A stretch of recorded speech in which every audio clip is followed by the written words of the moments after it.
Eu queria pedir aos irmãos que não tirassem nenhuma conclusão precipitada antes de ouvir toda a mensagem, porque na realidade não vamos quebrar nenhum dos ensinos que temos feito aqui, mas à primeira vista pode parecer que sim, ou que estaremos dizendo coisas que não devíamos dizer. Mas então ouça até o final antes de tirar qualquer conclusão. O texto, aliás, o tema da mensagem ainda é obediência a ser aprendida, é a 16ª mensagem com esse tema, e o subtema é: todas as pessoas devem obedecer à autoridade delegada. Nós já vimos dentro desse subtema as autoridades instituídas por Deus no mundo, vimos as autoridades instituídas por Deus na família no domingo passado. Hoje nós queremos ver as autoridades instituídas por Deus na igreja. Na igreja há autoridades que todos deveriam obedecer. O primeiro texto que nós queremos examinar é 1 Tessalonicenses 5, 12 a 13, 12 e 13. Nós lemos assim: irmãos, pedimos que vocês tenham em grande apreço os que trabalham entre vocês, que os presidem no Senhor e os admoestam. Tenham essas pessoas em máxima consideração, com amor, por causa do trabalho que realizam. Vivam em paz uns com os outros.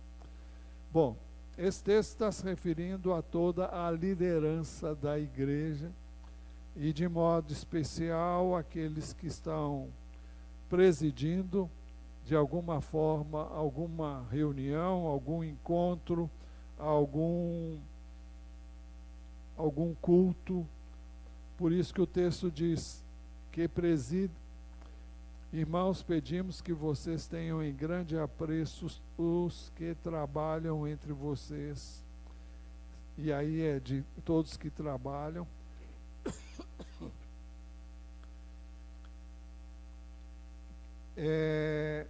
Que os presidem no Senhor, aqueles que estão à frente e lideram em nome do Senhor e os admoestam. Tenham essas pessoas em máxima consideração, com amor, por causa do trabalho que realizam. Muito bem, não há dúvida de que o texto se refere a todos que servem na igreja, e em especial o texto está citando aqueles que estão na liderança. E essas pessoas devem ser consideradas com amor, por causa do trabalho que realiza. Mais uma vez, nós temos que ter em mente que não é o que a pessoa é, ainda que cada um de nós tenha o dever de ser um imitador de Cristo. Nós não devemos considerar essas pessoas senão pela posição que elas têm, seja qual for o trabalho que elas venham a realizar, porque elas fazem isso em nome do Senhor. De fato, é uma grande responsabilidade exercer qualquer ministério, seja ele de que natureza for, no contexto da igreja. Por isso, aqueles que fazem devem não só buscar a presença de Deus, depender de Deus e estar nele, e viver nele e por meio dele, através dele, mas devem ser também considerados e respeitados por todos. Também outro texto com o mesmo título: na igreja há autoridades que todos deveriam obedecer. 1 Timóteo 5, 17 e 18.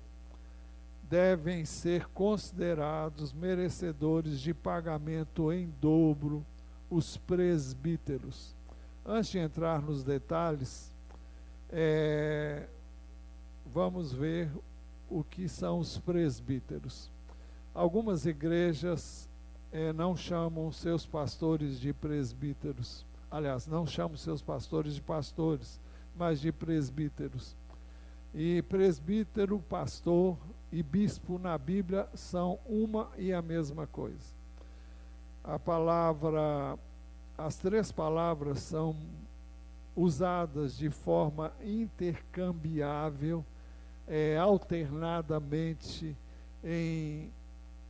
no livro de Atos Apóstolos, capítulo 20. Depois você pode ver na palavra que o apóstolo Paulo se dirige aos pastores daquela igreja, da igreja de Éfeso. Ele reúne a junta em Mileto, ele chamou os pastores de Éfeso, e eles vieram, era uma região próxima a Éfeso, e ali ele dirigiu a palavra a eles. E eles são chamados ali de presbíteros, de pastores e bispos. Bispo fala de alguém que superintende, a ideia de superintendência ou de supervisão. Fala de um pastor que tem mais pastores sob a sua supervisão. A palavra presbítero é uma palavra que significa ancião.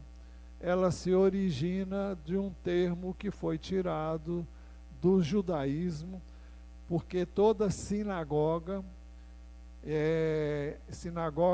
o templo era em Jerusalém, mas as sinagogas elas estavam em várias cidades do Império Romano, inclusive naquela época, mas principalmente nas cidades de Israel, nos termos de Israel.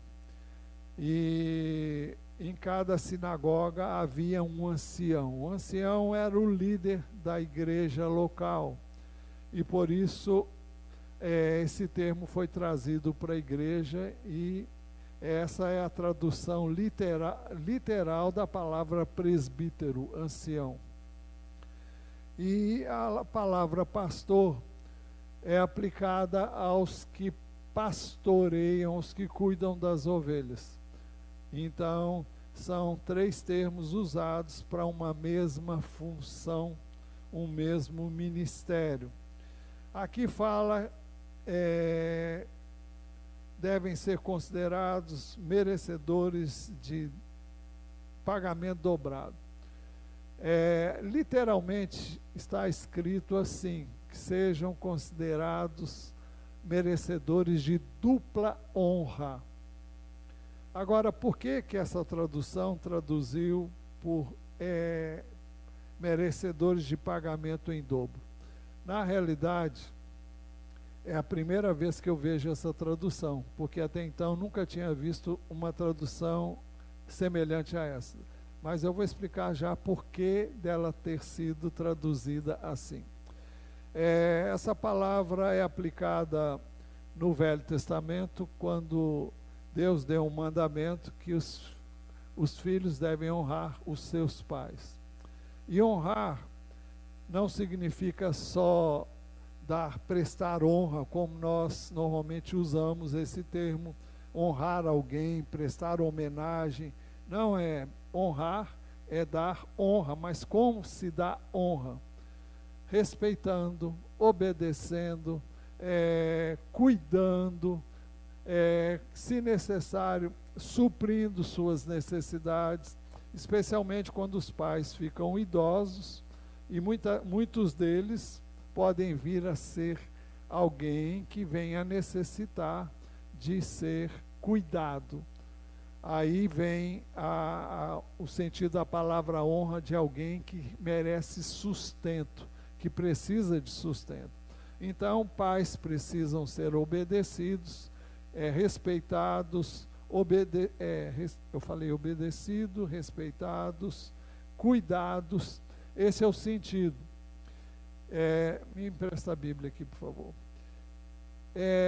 Se você examinar esse mesmo texto, no capítulo 5, inclusive, de 1 Timóteo, capítulo 5, onde ele começa a tratar sobre as viúvas, o tratamento que se deve dar às viúvas. A partir do verso 3, diz assim: honre as viúvas que não têm ninguém para cuidar delas. E honrar aqui significa sustentar.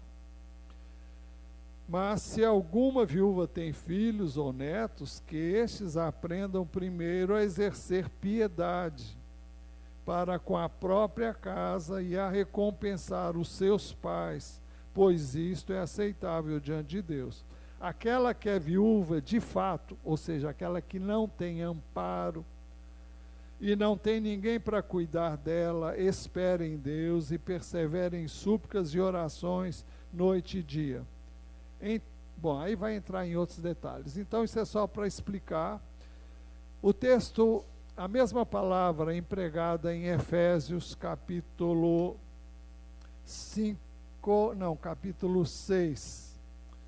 Efésios capítulo 6, onde nós lemos assim: filhos, obedeçam a seus pais no Senhor, pois isto é justo. Honre o seu pai e a sua mãe. A palavra é a mesma que aqui é traduzida por, deixe-me ver, pagamento. Então, significa sustento, significa obediência, significa respeito, significa honra como nós conhecemos hoje. Então, o texto diz que devem ser considerados de dobrada honra ou merecedores de pagamento em dobro os presbíteros, os anciãos, os bispos, os pastores que presidem bem, especialmente os que se esforçam na pregação da palavra e no ensino. Paulo está ensinando a Timóteo que isso deve ser ensinado, e como a referência vem explicada no verso seguinte, por isso que o texto diz no verso 18: pois a Escritura declara: não amordace o boi quando ele pisa o trigo, e ainda o trabalhador é digno do seu salário. Então, porque aqui a aplicação é direta com relação a rendimentos, a salários, então foi traduzido por pagamento dobrado. Então, essas autoridades devem ser consideradas, devem ser honradas, devem ser temidas no sentido bom da palavra, devem ser respeitadas por causa do trabalho que elas realizam. Vamos para outro texto, Hebreus 13:17. Na igreja há autoridades que todos deveriam obedecer. Obedeçam aos seus líderes e sejam submissos a eles, pois zelam pela alma de vocês. A palavra alma é usada em alguns livros do Novo Testamento com o mesmo sentido de espírito, mas ela foi usada por Jesus relacionada ao ser inteiro. Aquele que quiser ganhar a sua vida, a palavra que é usada ali é alma. Qualquer que quiser ganhar a sua alma, a perderá, e qualquer que a perder por minha causa, esse a salvará. Jesus usa a palavra alma para se aplicar à vida como todo o seu ser, espírito, alma e corpo. E aqui na Epístola aos Hebreus, o sentido parece ser esse. O apóstolo Pedro usa também, emprega o mesmo termo, e a Epístola de Tiago também usa a palavra alma com este sentido. embora muitos intérpretes entendam que Tiago a use no sentido de alma mesmo. Mas eu não vou entrar no mérito da questão agora. Mas, e nesse caso aí seria o psique, porque a palavra é o psique, é a palavra usada no grego. Então, o texto diz: obedeçam aos seus líderes e sejam submissos a eles, pois zelam pela alma de vocês, zelam pela vida de vocês, como quem deve prestar contas. Então, todo aquele que, e aqui nós não temos nenhuma dúvida, embora o termo não use, a palavra original aqui é guias, e foi traduzida por líderes, porque a palavra guia não tem uma conotação muito legal na nossa língua. Pode parecer outra coisa, né? Então, obedeçam aos seus líderes e sejam submissos a eles. Na realidade, a palavra é aquele que guia o povo de Deus. Pois zelam pela alma de vocês como quem deve prestar contas. Prestar contas a quem? A Deus. A Deus que colocou estas pessoas na liderança do seu povo. Que eles possam fazer isso com alegria e não gemendo. Do contrário, isso não trará proveito para nenhum de vocês. Então, essa é a recomendação. Aqui não há dúvida que está em pauta os que lideram a igreja, quer como pastores, ou alguém que venha substituí-lo nessa função. Eu digo isso porque nem sempre uma igreja tem pastores. Há ocasiões em que uma igreja fica sem pastor e alguém assume essa responsabilidade. Esse nome que nós não usamos há muito tempo, mas normalmente é chamado de, quem sabe aqui? Moderador. É aquele que está na frente para conduzir uma congregação. É chamado de moderador. Muito bem. Na igreja, os mais novos devem aprender a sujeitar-se aos mais velhos. 1 Coríntios 16, 15 e 16.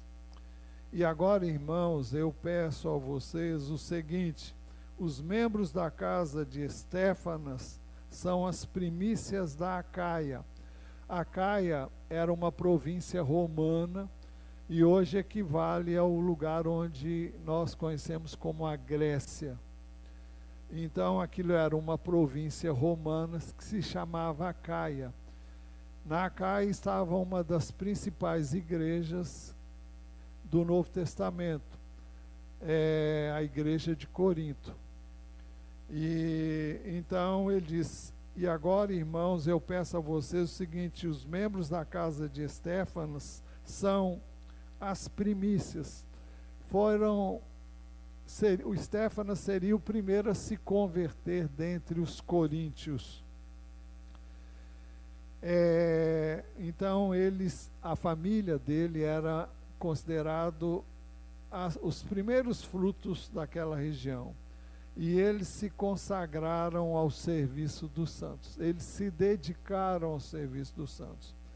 Então, a recomendação do apóstolo no verso 16 é: portanto, sujeitem-se a pessoas como eles, bem como a todo aquele que é cooperador e obreiro. Estéfanas ele e a sua família vieram a se destacar porque foram os primeiros a se converterem e vieram a se tornar não sabemos o que eles faziam, mas eles trabalhavam na igreja de Corinto, serviam a Deus na igreja de Corinto, e por isso o apóstolo recomenda que eles sejam respeitados como líderes da igreja por causa da sua condição de ancião. O que significa isso? Por isso que o texto diz: agora, irmãos, eu peço a vocês o seguinte: os membros da casa de Estéfanas são as primícias da Acaia, e eles se consagraram ao serviço do Senhor. Portanto, sujeite-se a pessoas como eles, bem como a todo aquele que é cooperador e obreiro. Então, o princípio é que na igreja os mais novos devem sujeitar-se aos mais velhos. Agora, não é mais velho no sentido de... Bom, em princípio seria o mais velho na fé. Não seria meramente uma pessoa mais idosa, mas aquele que tem a maior experiência na sua relação com Deus, aquele que já é... Texto. Deus estabeleceu que os homens representassem Cristo como autoridade e as mulheres representassem a igreja em sujeição. Nós vemos isso em Efésios 5, 22 e 24. Esposas, que cada uma de vocês se sujeite a seu próprio marido como ao Senhor, porque o marido é o cabeça da igreja, sendo ele próprio o salvador do corpo. Como, porém, a igreja está sujeita a Cristo, assim também a esposa se sujeite em tudo ao seu próprio marido. Então, Deus estabeleceu que os homens representassem Cristo. O homem aqui está falando do homem no contexto conjugal, né? Representassem Cristo como autoridade e as mulheres representassem a igreja em sujeição. Agora vamos ver isso no contexto da igreja propriamente dita.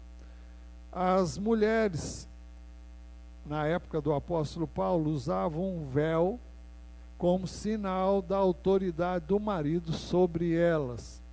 1 Coríntios 11, 10 diz assim: portanto, por causa dos anjos, a mulher deve trazer um sinal de autoridade na cabeça. Na realidade, o texto não diz véu, o texto diz um sinal de autoridade. Mas o contexto vai mostrar que ela deve cobrir a cabeça. E ela, todo oriental, principalmente a mulher, normalmente cobre a cabeça. Você vê isso não só no povo israelita, mas também no árabe, e, enfim, nos muçulmanos, no judaísmo. Então, até hoje, a mulher tem o ato de se cobrir a sua cabeça. Então, aqui está em pauta o véu. E não estou dizendo que ninguém aqui tem que usar véu, por favor, não tem nenhum sentido. Mas o véu, o significado dele no contexto do judaísmo e depois no início do cristianismo e na cultura oriental, era um sinal de autoridade. Então as mulheres usavam um véu para dizerem que elas estavam debaixo da autoridade do seu marido. Então usavam isso na igreja, usavam isso, diz o texto, por causa dos anjos. Você vai perguntar por quê? Eu não sei. Eu sei que cada pessoa tem uma opinião a respeito. Se você ler os comentários bíblicos, você vai ver cada um dizendo uma coisa. E eu não vou ousar afirmar nada. Mas a ideia que temos à luz da Epístola aos Efésios, lá pelo capítulo 2 ou 3, eu não sei onde fala que os anjos estão assistindo aquilo que acontece na igreja. Então, é como se houvesse, se Deus quisesse que a igreja testemunhasse para os anjos a obediência à autoridade. E aqui as mulheres deveriam fazer isso com esse propósito. O verso 10 diz: portanto, por causa dos anjos, a mulher deve trazer um sinal de autoridade na cabeça. As mulheres foi ordenado, por isso que eu disse que vocês esperem até o final, tá? As mulheres foi ordenado que ficassem em silêncio, como sinal de submissão. 1 Coríntios 14, 34, 36. Nós estamos falando da mulher no contexto da igreja. Permaneçam as mulheres em silêncio nas igrejas, pois não lhes é permitido falar. Antes permaneçam em submissão, como diz a lei. Se quiserem aprender alguma coisa, que perguntem a seus maridos em casa, pois é vergonhoso para uma mulher falar na igreja. Acaso a palavra de Deus originou-se entre vocês? São vocês o único povo que ela alcançou? Bem, o texto está dizendo que, assim como vinha sendo, assim deveria continuar sendo. As mulheres não podiam falar na igreja. E vocês vão entender em que contexto elas não podiam falar. O Atmani, escrevendo sobre esse tema, ele disse que algumas irmãs perguntaram: e se nossos maridos não souberem responder? Então, ele respondeu: bem, Deus manda perguntar, façam-no. Depois de algum tempo, seu marido saberá, considerando que vem sendo interrogado repetidas vezes, e se verá forçado a procurar uma resposta. É interessante a colocação dele. O texto diz assim, a palavra dele diz assim: assim você ajudará o seu marido e a si mesmo.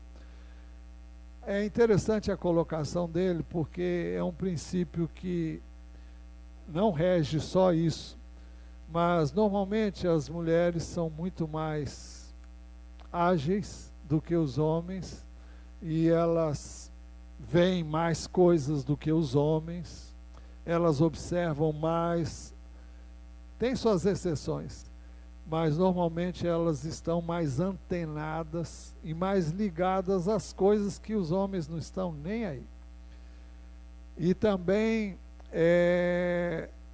elas são mais, eu diria, práticas e mais afoitas até para resolverem as questões. O homem é meio lerdo, é meio devagar, e o texto, o que ele está dizendo é o seguinte: olha, se a mulher insistir, olha,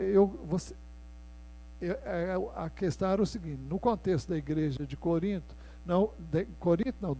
do Novo Testamento, a mulher não podia falar na igreja, e tudo que ela quiser saber, ela não devia perguntar em outro lugar senão para o seu marido. Isso obrigaria o marido a se virar para poder ter uma explicação para a mulher. E aqui tem um princípio que vale a pena ressaltar. É muito difícil para a mulher conter-se. E muitas mulheres tomam iniciativa porque o homem não toma. Eu não estou falando disso na área sexual não, viu? Acho que você tem toda a liberdade de fazer isso quando quiser, desde que isso haja consentimento e acordo entre vocês. Mas, eu já me perdi no que eu ia dizer. A iniciativa. Então, se você tomar a iniciativa, o marido vai descansar em você e vai, deixa ela fazer. Ele fica numa boa e você fica fazendo tudo. De repente você está fazendo, liderando a sua casa. E depois você reclama que tem um marido que não faz nada, um marido que não toma nenhuma iniciativa, um marido que não faz o que devia de fazer. Então a mulher deve deixar, às vezes, até a casa cair e falar: olha, está acontecendo isso. Com quem diz? O que você vai fazer? Na expectativa de que ele faça, porque se você for lá e for fazer o que ele tem que fazer, ele nunca vai fazer o que tem que fazer. Deu para entender? Eu creio que deu, né? Bem, não é uma coisa fácil, porque a mulher já sabe o que vai fazer, sabe como vai fazer, o marido não está nem aí pensando nisso, mas é uma maneira de você obrigá-lo a correr atrás do prejuízo, né?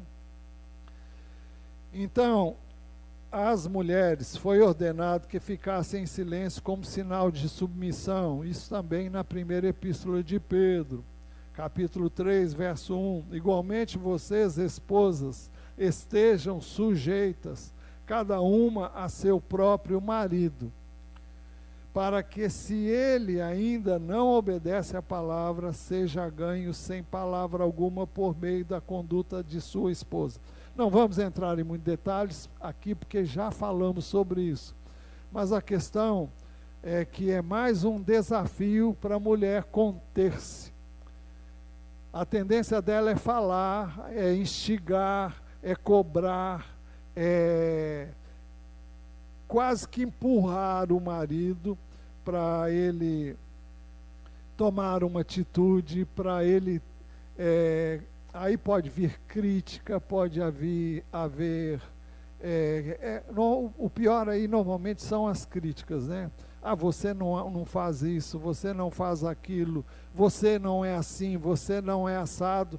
Isso vai desanimando o marido e vai tirando, não só minando a sua autoestima, como minando o relacionamento do homem com a mulher. E ela nunca vai conseguir mudar a vida dele através desse processo. Como é que ela muda a vida do homem, do seu marido? É ficando calada, em silêncio, vivendo a palavra. Quando ele tratar mal, ela vai tratar ele bem. É assim que Jesus ensinou que a gente fizesse.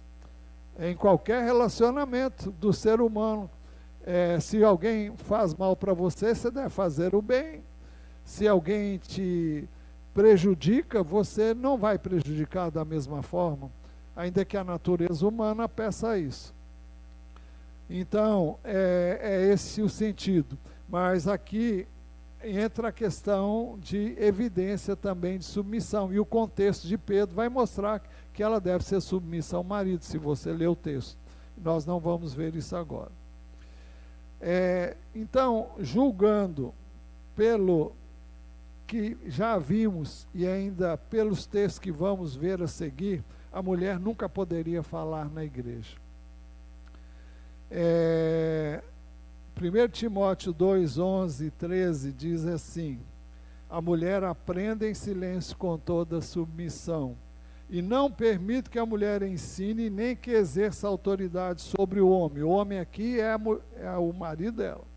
Esteja, porém, em silêncio, porque primeiro foi formado Adão e depois Eva. A julgar ainda pelo que vamos ver aqui,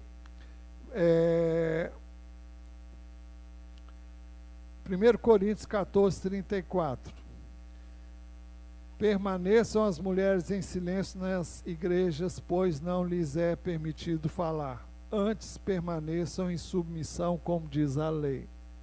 Então, a julgar por estes textos, nós poderíamos dizer que a mulher nunca poderia falar na igreja.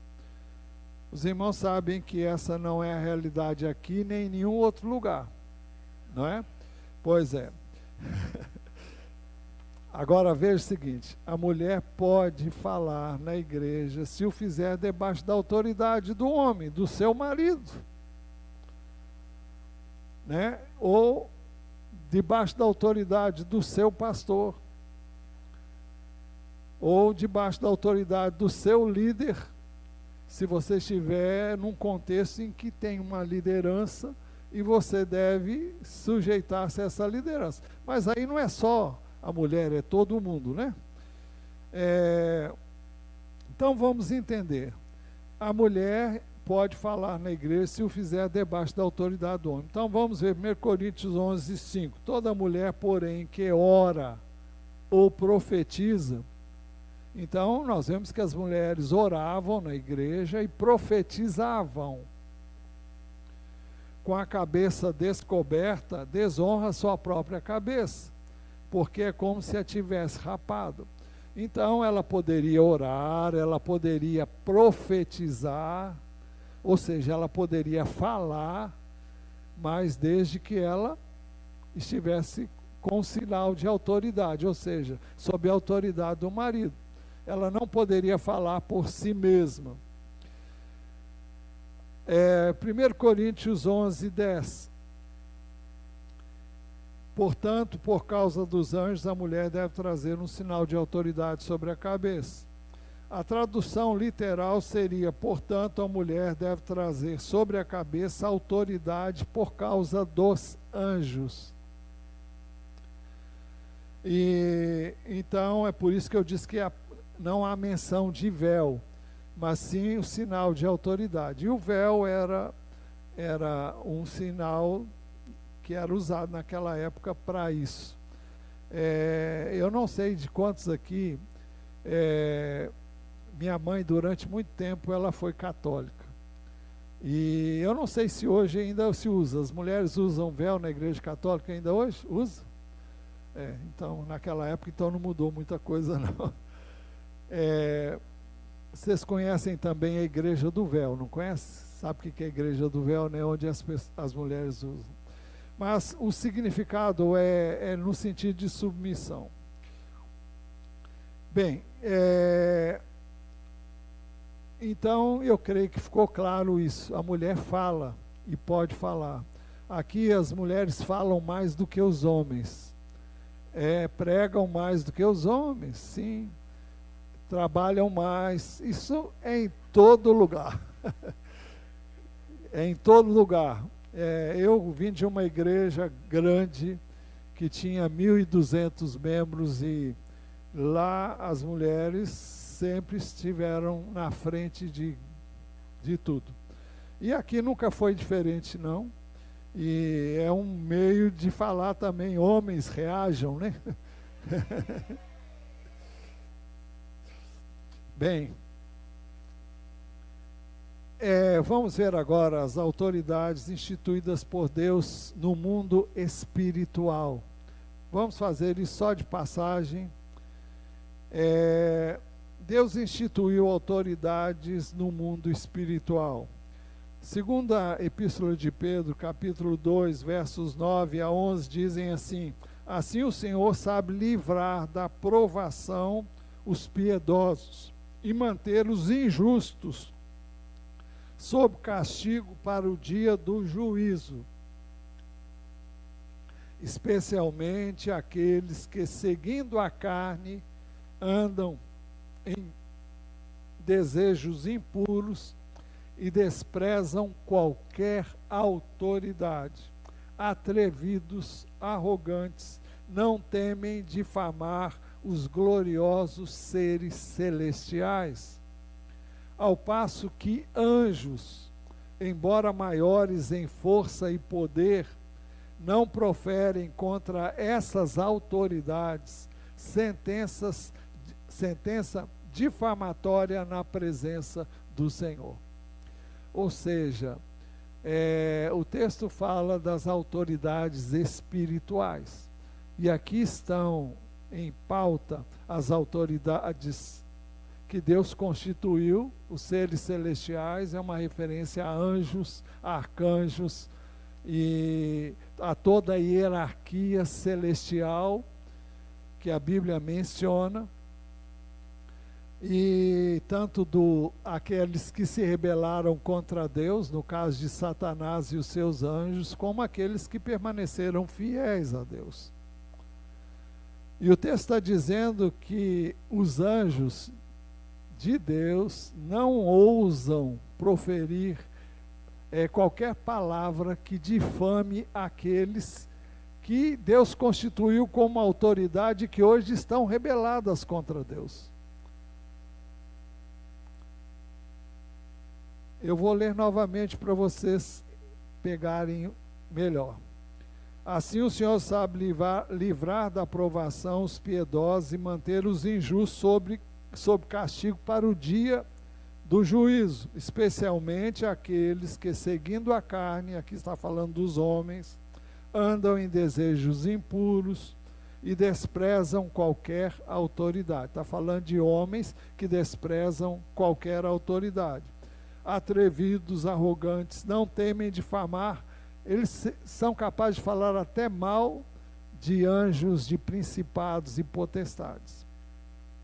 Ao passo que anjos, embora maiores em força e poder, não proferem contra essas autoridades sentença difamatória na presença do Senhor. Então, Deus constituiu essas autoridades e não tira essa autoridade mesmo daqueles que se rebelaram. É claro que Deus tem um controle e eu sei que Deus não permite, por exemplo, que eu e você sejamos tentados além das nossas forças. Ele não permite que o inimigo haja na vida de quem quer que seja sem a permissão dele. Nós temos um caso específico, no caso de Jó, que aconteceu com a permissão de Deus, mas isso não é regra geral, foi um caso específico, mas pode acontecer, né? Então, aqui diz que nós não podemos, nem temos o direito de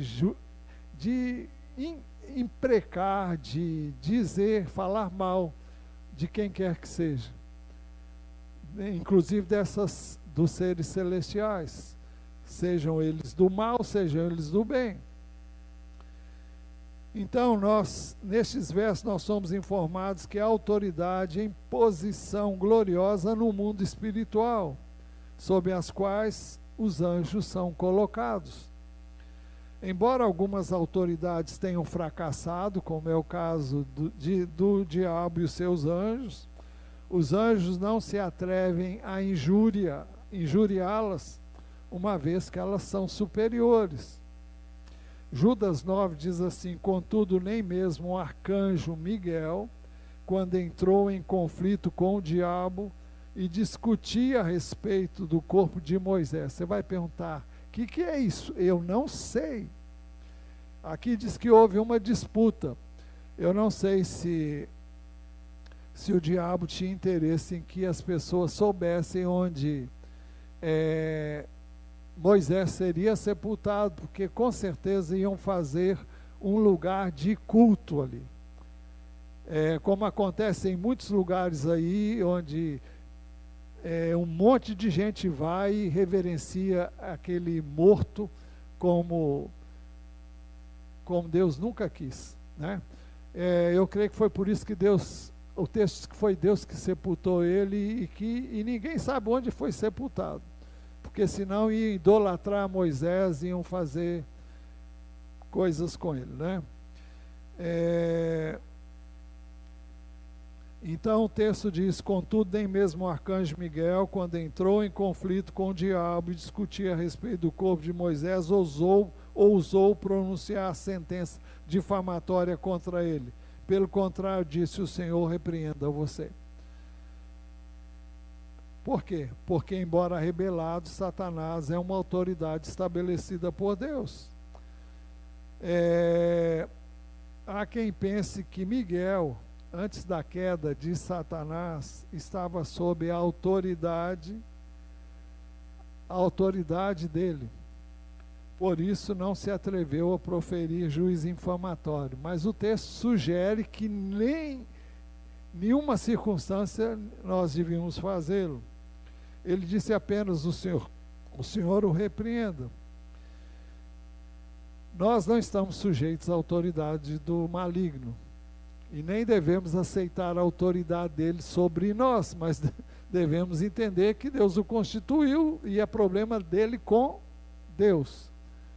Mas na nossa vida ele não tem autoridade, e nós não vamos permitir com entendimento que ele faça aquilo que ele gosta de fazer, naquilo que Deus nos dá, e discernimento e entendimento, não é? Foi dentro desse mesmo princípio que Davi, durante muitos anos, se submeteu a Saul, mesmo sendo ele rei ungido, mas não rei coroado. Só depois que Saul morreu, ele pôde então exercer a liderança do país, mas até então, mesmo tendo sido escolhido por Deus, mesmo tendo recebido o Espírito que Deus deu a ele para governar a unção, para governar a nação, ele não fez senão depois que Deus permitiu que Saul morresse. Assim também a autoridade delegada no mundo espiritual não deve ser desprezada. Qualquer injúria contra ela resultará em perda de poder espiritual. Só loucura, é uma loucura fazer isso. Conclusão. Se você já tomou conhecimento da autoridade em sua vida, então terá a capacidade de perceber a autoridade de Deus em toda a parte, não só neste mundo, mas também no mundo espiritual. Aonde quer que você vá, sua pergunta deveria ser: a quem devo obedecer? A autoridade que está sobre a minha vida e a sua vida é Deus, e todo aquele que Ele constitui como sua autoridade. Mas Deus não estabeleceu o diabo como autoridade sobre nós. Está entendido isso? Então é preciso que eu pergunte a quem eu devo obedecer. Aqueles a quem Deus constituiu, seja ele bom, seja mal, seja ele de um jeito ou de outro, quer eu goste, quer não, eu devo respeitá-lo como tal. O crente deve ser sensível ao pecado tanto quanto à autoridade. Mesmo quando dois irmãos se consultam, embora cada um apresente a sua opinião, somente um deles toma a decisão final. Quanto tempo eu tenho ainda, Bia?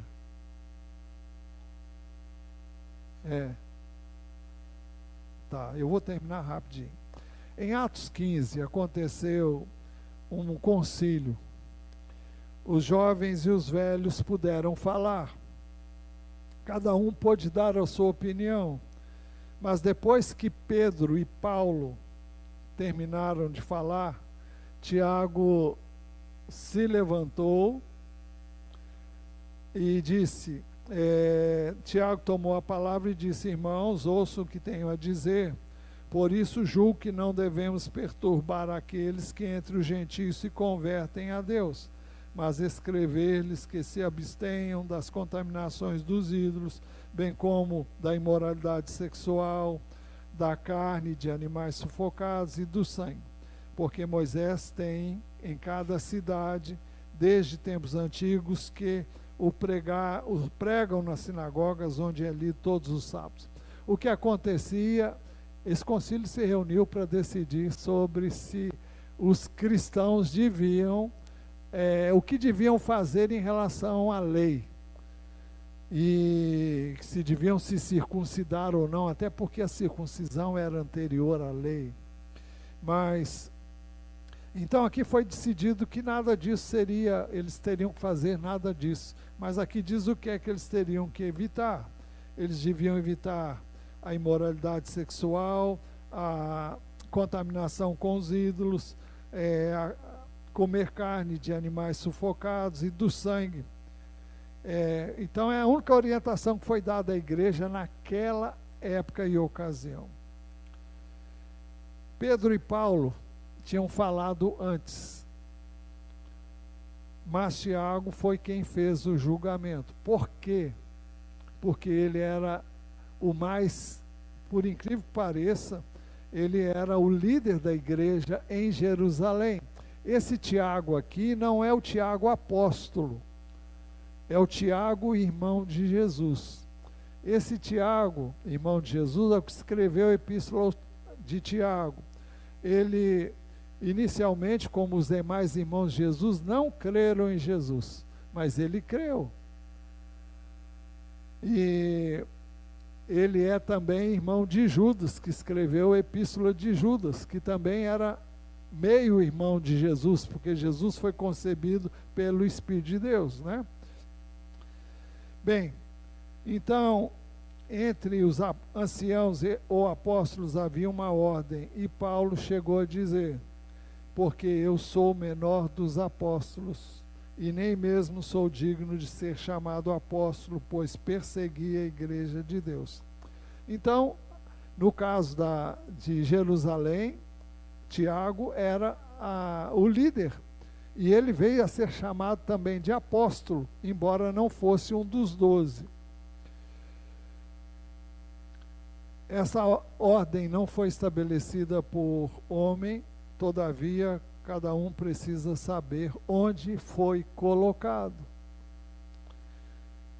Se nós fizermos isso, isso abala o inferno, isso provoca a queda do reino das trevas, porque o princípio do reino das trevas é o da rebeldia, é o da rebelião. E todas as vezes que nós nos rebelamos contra alguém, contra alguma instituição de Deus, nós então estamos a serviço das trevas e não do reino de Deus.